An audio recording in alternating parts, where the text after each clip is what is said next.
Good morning, everybody.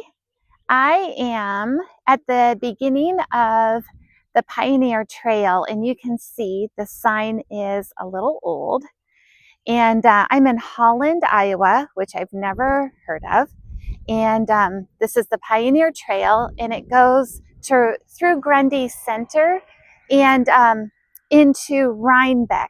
And so you can see here too, the sign is really faded. So I'm just in a really tiny Iowa town, but that's okay. And so this goes through Grundy Center and to Reinbeck, Iowa. But I don't know if I'm going to make it all the way to Reinbeck because there is a break in the trail, and it's going to be 83 degrees today. So I'm just going to see how I feel and if I want to, follow the road and make that detour. We'll just see how the day goes. But I don't even know the date today. I think it's May 31st, 2025. And I did not walk at all this week. I was busy. So I'm just probably going to walk today and tomorrow. But this is an 11.5-mile long trail. I think, they're always, they vary in how long they say they are. But anyway, the drive here was really beautiful. And I almost enjoy the drives to these remote Iowa towns as much as walking the trails. So I really enjoyed my White Rock walk last week. That was so fun. So now I'm back to a bike trail, but I've never been to this part of Iowa, and I'm really looking forward to the day. So let's go for a walk. There are so many bunnies on the trail already, which is cute. And this is just what it looks like. It is, when I read about the trail, it says it's mostly tree lined. And so that would be good since it's a hot day. But I froze my G2, which it's not G2 anymore. And I was so bummed out that they quit making G2. And now it's a new, they just rebranded it. And now it's called Gator Light.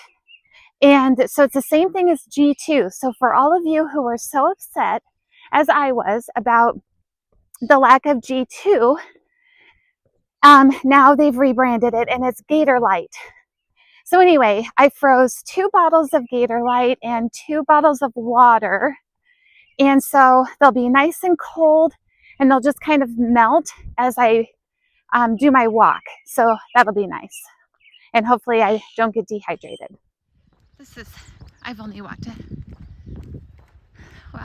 3/4 of a mile, but this is really nice and open, and I'm a little chilly just from driving. That's going to change really soon, but feels good to have the sun on my arms right now. But yeah, it's just a pretty walk so far. Iowa is just so beautiful. If you get off I-80 and I-35 and just travel just 5 minutes away from those highways, Iowa's just so hilly and beautiful. I lost my mic here, and but after a couple miles you come across this little park, and then I came up to this section and I wasn't sure where to go, so I had to look at my Trail Link app to see if I go left or right. But the town in front of me there is Grundy Center, and so I looked at my app and determined that I needed to follow on the road going left for about a half a mile. So this was the first break of the trail. Okay, so I lost my audio back there and I have no idea why, so I'm reshooting this. But at that intersection, you take a left, and now I'm following on A Avenue, and I'm not sure how long. But there are a lot of breaks in this trail, so as I navigate that today, I'll be able to give a better recommendation for this trail. But I think the trail would probably be more popular if they filled in those breaks. Okay, so you walk past the grain elevator, which is the Heartland Co-op, I think. I think that's there. Or maybe it was the Grundy County, Grundy Center. Okay, so here is the nice thank you for visiting Grundy Center. So it must be that way. So I did notice we don't go through Grundy Center. So, and then you're supposed to follow along. And then I did read that this was a crushed gravel path, but it was paved until this point, and so now it's crushed gravel. But what a pretty sign. And so then we continue on here. Okay, so the trail comes out right here, and then I was not sure where to go, so I had to consult the map, and I'll show you the directions because the map was actually confusing. So it says that the trail ends at 235th Street, and so you take a right and then a left on diagonal. So that's what I'm going to do. But the trail's right here, and I passed the backside of this soccer field, so that was cute and all-American. And well, I guess it's not all-American. I guess everyone plays soccer, but anyway, I guess if it was a baseball game, it would have been all-American. But anyway, all right, so then I'm going to go down here and get on Diagonal Road and follow that about a mile, it says in my Trail Link app. Okay, so you have to follow this diagonal road. So 55 miles per hour. I mean, on a bike, I think that's kind of annoying for everybody, but walking, it's really annoying. So I'm not loving this. Okay, so after walking on this highway for, I don't know, about a mile, it felt like days. There's no sign, I mean, except right here. You come to the Wolf Family Preserve.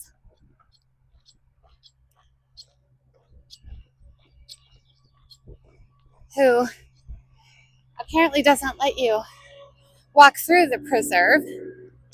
And then you come up here to the trail, I hope, but there's no sign. So without the Trail Link app, I would have no idea how to get here. Oh yeah, Pioneer Trail. So even like from the road, the signs are so light, you can't really see them very well. So I know that other counties in Iowa don't get the funding that other big counties do. But I think more could be done for this trail to promote its use. When you're on it, it's really beautiful. But the fact that you have to get off and on, I think it's frustrating.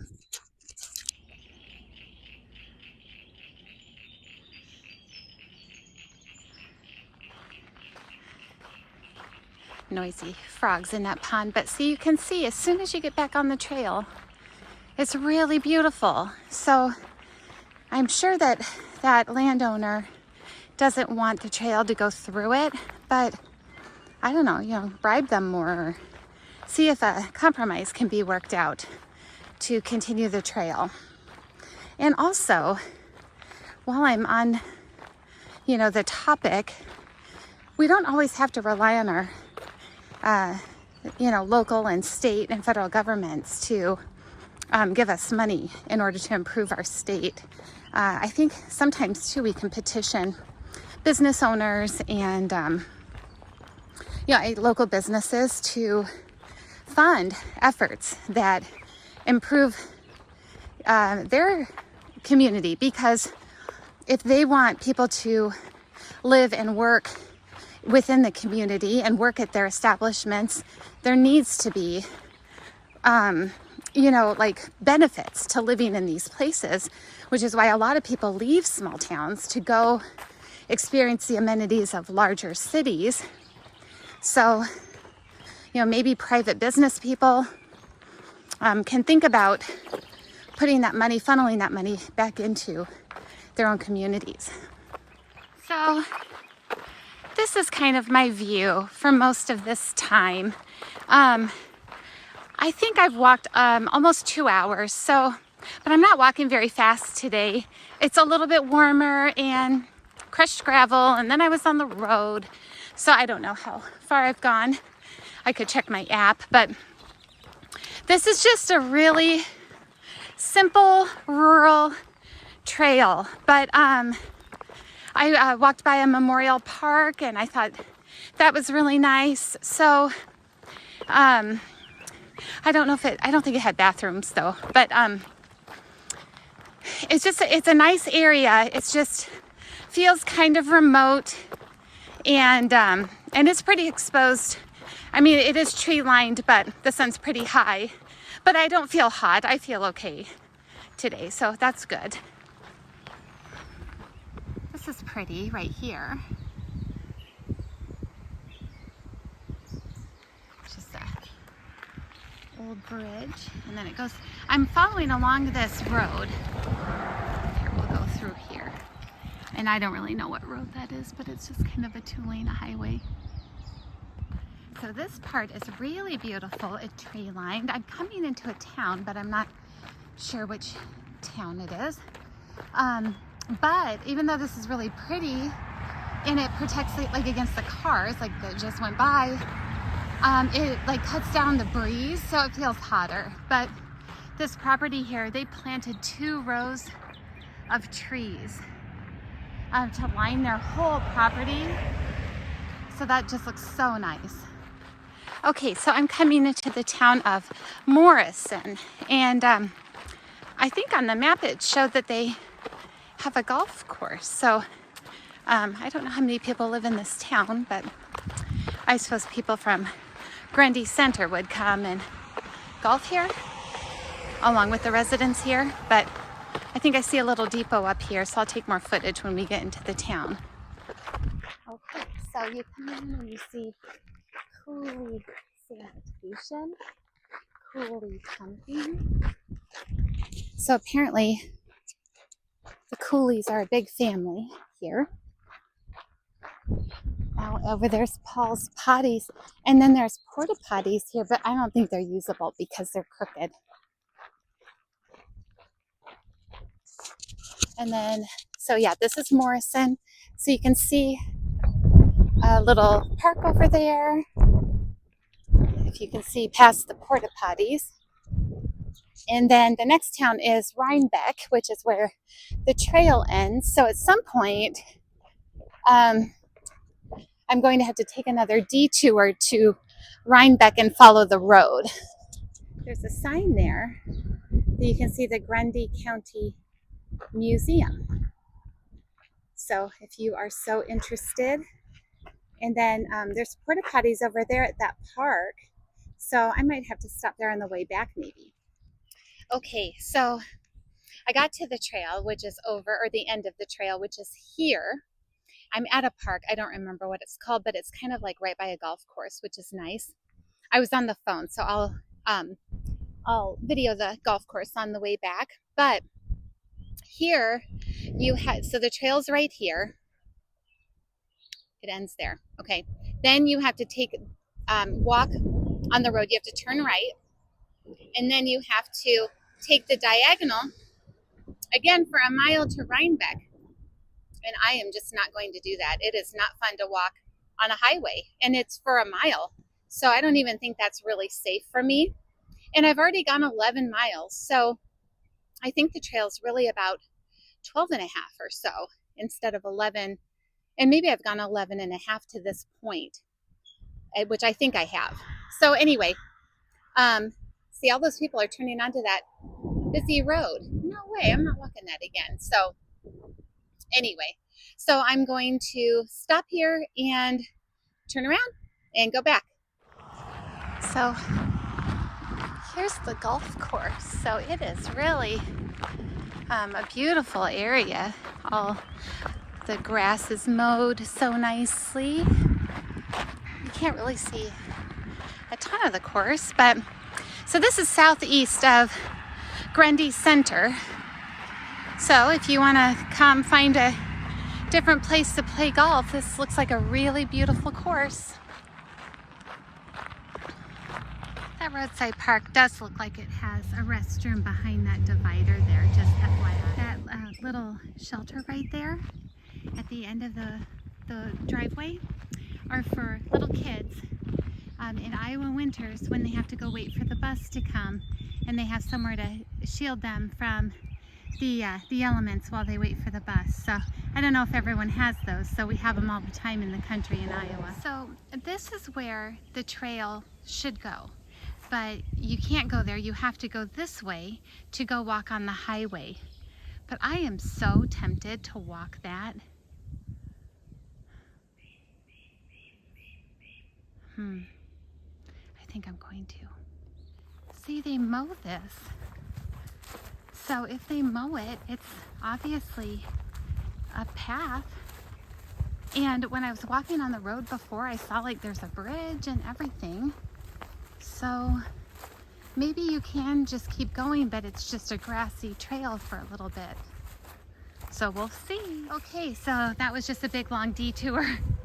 So I went in down there, and then it just took me on a big loop and came back here. So at least it was shaded, but don't go that way. You just have to go back up here and follow along the highway for, I don't know, half a mile to a mile. I'm not sure. I was so hoping to avoid that, but that's okay. Okay, I am back at the soccer fields. I don't know if you can see them, probably not, but it is getting hot, and I have 3 or 4 miles left, and I don't have a lot to drink, but I have been able to, you know, kind of, what's it called when you do a little bit at a time. I think I've rationed it fairly well, so I'm fine with that. And but it is hot. It's over 80, and so I'm just keeping up on my energy chews. I always eat Cliff Shot Blocks. I think those are amazing. And then at Walmart, I also bought Honey Stinger brand energy chews. And for days like this, when I start to get a little loopy feeling, I feel thirsty and I think, oh, I need more and more to drink. But then I dilute my electrolytes. So it's always best to just make sure, like, you need electrolytes. That's what's going to help you, not necessarily more liquid. I mean, at least for me. I'm obviously not like a medical professional, and everybody's body is different. But so as soon as I take those energy chews, I feel really great if I've been feeling a little bit low. But anyway, this isn't my favorite walk, I have to be honest. It follows along a highway for a long time, and it's just, I don't like the breaks. I don't like walking on the highway for that little bit. But you know, to ride a bike through it, that I recommend that. Just walking is not super ideal, but I do think that if they could make those connections, then I think this trail would be more pleasant, because at least you don't have to walk on the highway. So anyway, those are just my thoughts. I have about 1 to 2 miles left. I'm not sure. None of the trail is marked, but this is really pretty, and I think I showed it before. But it's just kind of a neat bridge. I feel bad that I'm not like totally in love with this trail. It is a nice trail when you're on it. It's a great trail. The part from Grundy Center to Holland is paved, so that's nice. And I have seen a couple runners, a couple walkers, and a couple bikers. So people are utilizing this trail. So it's just a hot day, and when you're off the trail, you feel like you're competing with all of that traffic. So, but if you just do the parts that are on the trail, it is a very nice trail, and Grundy County is lucky to have it. Okay, I'm talking into my mic for my conclusion, my outro, I should say. So this was the Pioneer Trail. It was a nice trail, except, you know, for the times you have to walk on the road, but that's all right. And but it was a nice day. I think I went 23 miles in 6.5 hours or something like that. So it wasn't a fast walk at all, just because I had to conserve my energy and not get too hot. So it's like 83 degrees right now, so it's pretty warm, and I got pretty sunburned, but that's okay with me. And I just want to let you know, next week I'm doing quite an excursion. My walk is a really long one, so I'm splitting it up into 2 days, and I'm going to stop along the way. So I'm super excited to do that, and kind of to show you a video with like 2 days of walking in it. So I'm not going to do the whole trail even, but probably about close to 50 miles of it. So I'm excited. So stay tuned for next week. This was the Pioneer Trail near Grundy Center. And thanks for walking with me.